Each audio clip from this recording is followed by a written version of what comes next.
Hello YouTube family, ಇವತ್ತು ನಾನು ಈ ವಿಡಿಯೋದಲ್ಲಿ ಪುಳಿಯೋಗರೆ ರೆಸಿಪಿ ಯಾವ ಥರ ಮಾಡೋದು ಅಂತ ಹೇಳ್ಕೊಡ್ತಾ ಇದ್ದೀನಿ. ಆ್ಯಂಡ್ ನಿಮ್ಗೆಲ್ಲರಿಗೂ ಆಲ್ರೆಡಿ ಗೊತ್ತಿರುತ್ತೆ ಪುಳಿಯೋಗರೆ ಯಾವ ಥರ ಮಾಡೋದು ಅಂತ. ನಾನು ಯಾವ ಥರ ಮಾಡ್ತೀನಿ ಅನ್ನೋದನ್ನ ಈ ವಿಡಿಯೋದಲ್ಲಿ ಶೇರ್ ಮಾಡ್ತಾ ಇದ್ದೀನಿ. ಯಾವಾಗಲೂ ಮಾಡೋದಕ್ಕಿಂತ ಈ ಥರ ಒಂದ್ಸಲ ಟ್ರೈ ಮಾಡಿ ನೋಡಿ, ಎಲ್ಲರೂ ಇಷ್ಟಪಟ್ಟು ತಿಂತಾರೆ. ಇದು ಮಾಡಕ್ಕೆ ಬೇಕಾಗಿರೋದು ನೆನೆಸಿರೋಂಥ ಹುಣಸೆಹಣ್ಣು, ಬೆಲ್ಲ, ಕಡಲೆ ಬೀಜ, ಒಣಮೆಣಸಿನ್ಕಾಯಿ, ಹಾಗೆ ಪುಳಿಯೋಗರೆ ಪೌಡರು, ಒಗ್ಗರಣೆಗೆ ಕರಿಬೇವಿನ ಸೊಪ್ಪು, ಸಾಸಿವೆ, ಹಾಗೆ ಎಣ್ಣೆ, ರುಚಿಗೆ ತಕ್ಕಷ್ಟು ಉಪ್ಪು. ಇವಾಗ ಬಾಣಲಿನ ಕಾಯಕ್ಕೆ ಇಟ್ಟಿದ್ದೀನಿ. 5 ಸ್ಪೂನು ಎಣ್ಣೆನ ಹಾಕೊಂತೀನಿ. ನೀವು ನಿಮ್ಗೆ ಎಷ್ಟು ಬೇಕೋ ಅಷ್ಟು ಮಾಡ್ಕೊಳ್ಳಿ. ನಾನು ಸ್ವಲ್ಪ ಜಾಸ್ತಿನೇ ಪುಳಿಯೋಗರೆ ಗೊಜ್ಜನ್ನ ಮಾಡಿ ಎತ್ತಿಟ್ಕೊಂತ ಇದ್ದೀನಿ. ಅದಾದ್ಮೇಲೆ ಸಾಸಿವೆ, ಕಡಲೆ ಬೀಜನ ಹಾಕೊಂಡು ಚೆನ್ನಾಗಿ ಫ್ರೈ ಮಾಡ್ಕೊಂತೀನಿ. ಫಸ್ಟೇ ಕಡಲೆ ಬೀಜ ಹಾಕೊಳ್ಳೋದ್ರಿಂದ ಚೆನ್ನಾಗಿ ಫ್ರೈ ಮಾಡ್ಕೋಬಹುದು. ಪುಳಿಯೋಗರೆ ಟೇಸ್ಟ್ ಕೂಡ ತುಂಬಾ ಚೆನ್ನಾಗಿರುತ್ತೆ. ನಾನು ಆಗ್ಲೇ ಹುಣಸೆ ಹಣ್ಣಿನ ರಸ ಹೇಳ್ದೆ ಅಲ್ವಾ, ಅದನ್ನ ಓವರ್ ನೈಟ್ ನೆನೆಸಿಟ್ಟಿರ್ಬೇಕು. ಇಲ್ಲಾಂದ್ರೆ ಒಂದು 2ರಿಂದ 3 ಅವರ್ ನೆನೆಸಿಟ್ಟಿರ್ಬೇಕು. ಇವಾಗ ನಾನು ಕರ್ಬೇವಿನ ಸೊಪ್ಪನ್ನ ಹಾಕೊಂತ ಇದ್ದೀನಿ.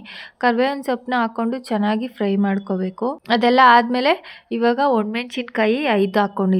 ನೀವು ನಿಮ್ಮ ಕ್ವಾಂಟಿಟಿಗೆ ತಕ್ಕಂಗೆ ಹಾಕ್ಕೊಳ್ರಿ. ಇದೆಲ್ಲ ಚೆನ್ನಾಗಿ ಫ್ರೈ ಆದಮೇಲೆ ಒಂದು ಪ್ಲೇಟ್ಗೆ ಸಪ್ರೇಟಾಗಿ ಎತ್ತಿಟ್ಕೊತಾ ಇದ್ದೀನಿ.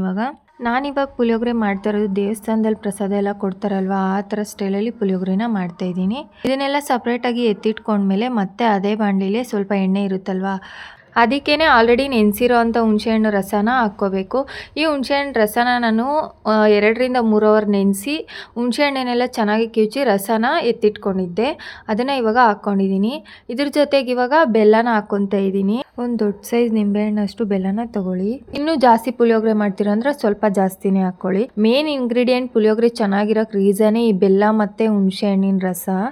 ಈ ಇದೆರಡು ಚೆನ್ನಾಗಿ ಮಿಕ್ಸ್ ಆಗಬೇಕು. ನಾನು ವಿಡಿಯೋದಲ್ಲಿ ತೋರಿಸ್ತಾ ಇದ್ದೀನಲ್ವ, ಆ ಥರ ಮಿಕ್ಸ್ ಮಾಡ್ಕೊಳ್ರಿ. ಆ್ಯಂಡ್ ಈ ಪುಳಿಯೋಗರೆ ಅಂತೂ ಒಂದ್ಸಲ ನೀವು ಟ್ರೈ ಮಾಡಿರಿ. ಮನೇಲಿರೋರೆಲ್ಲ ತುಂಬ ಇಷ್ಟಪಟ್ಟು ತಿಂತಾರೆ. ನಮ್ಮ ಮನೇಲಿ ನಾನು ಮಾಡೋ ಪುಳಿಯೋಗರೆ ಅಂದರೆ ಎಲ್ಲರಿಗೂ ಫೇವ್ರೇಟು.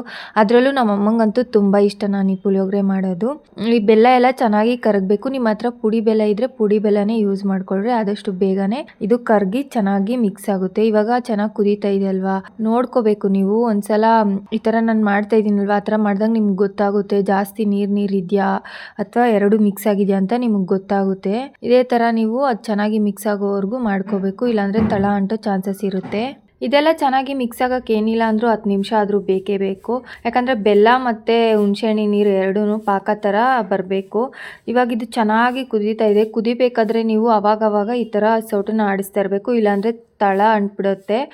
ಇವಾಗಿದು ಚೆನ್ನಾಗಿ ಮಿಕ್ಸ್ ಆಗ್ತಾ ಇದೆ ನೋಡಿ. ಇವಾಗ ನಿಮ್ಗೆ ಗೊತ್ತಾಗ್ತಾ ಇದೆಯಲ್ವಾ.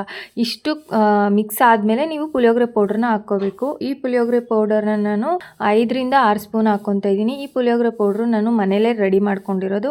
ಈ ಪುಳಿಯೋಗರೆ ಪೌಡ್ರು ಯಾವ ಥರ ಮಾಡ್ಕೊಂಡೆ ಅಂತ ಯಾರಿಗಾದ್ರೂ ಬೇಕು ಅಂದರೆ ನನಗೆ ಕಮೆಂಟಲ್ಲಿ ತಿಳಿಸಿ. ನಾನು ಯಾವ ಥರ ಮಾಡೋದು ಅಂತ ನೆಕ್ಸ್ಟ್ ವಿಡಿಯೋದಲ್ಲಿ ಹೇಳ್ಕೊಡ್ತೀನಿ. ಪುಳಿಯೋಗರೆ ಪೌಡ್ರು ಮನೇಲಿ ಮಾಡ್ಕೊಳ್ಳೋದನ್ನೇ ಆದಷ್ಟು ಯೂಸ್ ಮಾಡಿ, ತುಂಬ ಚೆನ್ನಾಗಿರುತ್ತೆ ಟೇಸ್ಟ್ ಎಲ್ಲನೂ. ಮನೇಲಿ ಮಾಡ್ಕೊಂಡಿರೋ ಪೌಡ್ರ್ ಇಲ್ಲಾಂದರೆ ಅಂಗಡಿಯಿಂದ ತಂದಿರೋ ಪೌಡ್ರನ್ನೇ ನೀವು ಇದೇ ಮೆಥಡಲ್ಲಿ ಮಾಡಿದ್ರೆ ಸೇಮ್ ಟೇಸ್ಟೇ ಇರುತ್ತೆ. ಪುಳಿಯೋಗರೆ ಪೌಡರ್ ಹಾಕಿದ ತಕ್ಷಣ ಸ್ಮೆಲ್ ಅಂತೂ ಗಮ್ ಅಂತ ಬರ್ತೈತೆ. ಇದನ್ನ ಲೋ ಫ್ಲೇಮಲ್ಲಿ ಇಟ್ಕೊಂಡೆ ನೀವು ಆದಷ್ಟು ಮಿಕ್ಸ್ ಮಾಡ್ಕೊಳ್ಳಿ. ಚೆನ್ನಾಗಿ ಮಿಕ್ಸ್ ಆಗಬೇಕು. ಪುಳಿಯೋಗರೆ ಗೊಜ್ಜೆಲ್ಲ ರೆಡಿ ಆಯಿತು. ಇವಾಗ ಈ ಥರ ಸ್ವಲ್ಪ ಕುದಿಯೋಕ್ಕೆ ಸ್ಟಾರ್ಟ್ ಆಗುತ್ತೆ ಅಲ್ವಾ, ಆವಾಗ ಸ್ವಲ್ಪ ಅರಿಶಿನ ಪುಡಿನ ಹಾಕೊಂಡು ಚೆನ್ನಾಗಿ ಮಿಕ್ಸ್ ಮಾಡ್ಕೊಳ್ಳಿ. ಆದಷ್ಟು ಕೈ ಆಡಿಸ್ತಾನೆ ಇರಿ, ಇಲ್ಲಾಂದರೆ ತಳ ಅಂಟೋ ಚಾನ್ಸಸ್ ತುಂಬಾ ಇರುತ್ತೆ. ಈ ಪುಳಿಯೋಗರೆನ ನೀವು ಕೂಡ ನಿಮ್ಮ ಮನೆಯಲ್ಲಿ ಟ್ರೈ ಮಾಡಿ ಹೇಗಿತ್ತು ಅನ್ನೋದನ್ನ ನನಗೆ ಕಾಮೆಂಟಲ್ಲಿ ತಿಳಿಸಿ. ತುಂಬ ಚೆನ್ನಾಗಿರುತ್ತೆ ಟೇಸ್ಟ್ ಅಂತೂ ಈ ಪುಳಿಯೋಗರೆದು. ಇವಾಗ ಚೆನ್ನಾಗಿ ಮಿಕ್ಸ್ ಆಯಿತು. ಇವಾಗ ಲಾಸ್ಟಲ್ಲಿ ನಾನು ರುಚಿಗೆ ತಕ್ಕಷ್ಟು ಉಪ್ಪನ್ನ ಹಾಕ್ಕೊತಾ ಇದ್ದೀನಿ. ನಾನು ಆಲ್ರೆಡಿ ಪುಳಿಯೋಗರೆ ಪೌಡ್ರಿಗೆ ಉಪ್ಪನ್ನ ಹಾಕ್ಕೊಂಡು ಚೆನ್ನಾಗಿ ರುಬ್ಕೊಂಡಿರೋದು, ಅದಕ್ಕೆ ನಾನು ಇವಾಗ ಸ್ವಲ್ಪ ಮಾತ್ರ ಉಪ್ಪನ್ನ ಹಾಕ್ಕೊತಾ ಇದ್ದೀನಿ. ನೀವು ನಿಮ್ಮ ರುಚಿಗೆ ತಕ್ಕಷ್ಟು ಉಪ್ಪನ್ನ ಹಾಕ್ಕೊಳ್ಳಿ. ಇವಾಗ ಇದು ಚೆನ್ನಾಗಿ ಮಿಕ್ಸ್ ಮಾಡ್ಕೊಬೇಕು ಉಪ್ಪನ್ನ ಹಾಕ್ಕೊಂಡು. ಇಷ್ಟು ಗಟ್ಟಿ ಆಗೋವರೆಗೂ ಇದನ್ನ ಚೆನ್ನಾಗಿ ಮಿಕ್ಸ್ ಮಾಡಬೇಕು. ನಾನು ವಿಡಿಯೋದಲ್ಲಿ ತೋರಿಸಿದ್ದೀನಲ್ವಾ, ಆ ಥರ ಚೆನ್ನಾಗಿ ಗಟ್ಟಿ ಆಗಬೇಕು. ಆವಾಗಲೇ ಪುಳಿಯೋಗರೆ ಟೇಸ್ಟು ಚೆನ್ನಾಗಿರೋದು.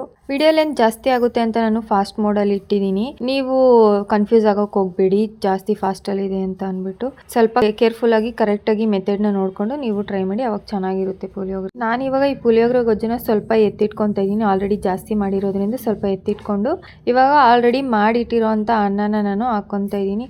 ಆದಷ್ಟು ಅನ್ನ ಚೆನ್ನಾಗಿ ತಣ್ಣಗಾದ್ಮೇಲೆ ಪುಳಿಯೋಗರೆಗೆ ಹಾಕ್ಕೊಳ್ರಿ. ಬಿಸಿ ಅನ್ನ ಹಾಕ್ಕೊಂಡ್ರೆ ಅಷ್ಟು ಚೆನ್ನಾಗಿರಲ್ಲ. ತಣ್ಣಗಾದ್ಮೇಲೆ ಹಾಕ್ಕೊಂಡು ಚೆನ್ನಾಗಿ ಮಿಕ್ಸ್ ಮಾಡ್ಕೊಳ್ರಿ.